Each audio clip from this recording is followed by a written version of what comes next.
Cricket fans కు అదిరిపోయే good news. Pakistan U turn తీసుకుంది. భారత్తో మ్యాచ్ ఆడబోమంటూ మొండికేసిన పాకిస్తాన్ దారికొచ్చింది. ఐసీసీ వార్నింగ్స్ తో దిగొచ్చింది. తప్పనిసరి పరిస్థితుల్లో ఈ నెల 15న భారత్తో ఆడేందుకు రెడీ అయింది. ఇంతకేం జరిగింది? Let's watch. టీ20 వరల్డ్ కప్ బిగ్ ఫైట్ ఉంటుందా ఉండదా? సస్పెన్స్ కు తెరపడింది.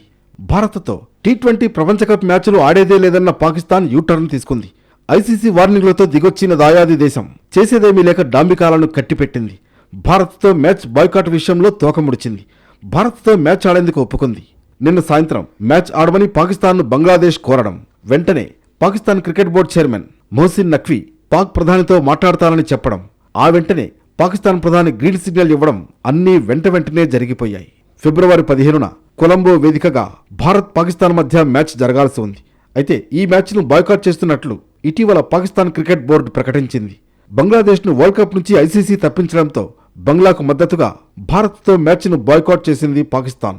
దాయాది బాయ్కాట్ డ్రామా ఆడటంతో ఐసీసీ రంగంలోకి దిగింది. పీసీబీ చైర్మన్ నఖ్వీతో ICC deputy chairman Imran Khawaja సమావేశమయ్యారు. మ్యాచ్ ఆడకపోతే ఎదుర్కోవాల్సిన పరిణామాలపై హెచ్చరించారు. ఈ సమావేశం ముగియగానే పాకిస్తాన్ తోకముడిచింది. భారత్తో మ్యాచ్ ఆడేందుకు అంగీకరించింది.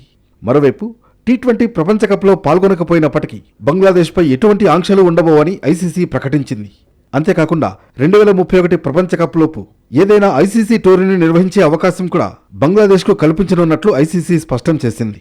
పాక్ డ్రామాకు ఎండ్ కార్డ్ పడడంతో మ్యాచ్ ఆడేందుకు పర్మిషన్ ఇచ్చింది పాకిస్తాన్ ప్రధాని షరీఫ్ సర్కార్. దీంతో ఈ నెల 15వ తేదీన యథావిధిగా పాకిస్తాన్ వర్సెస్ ఇండియా మ్యాచ్ జరగనుంది.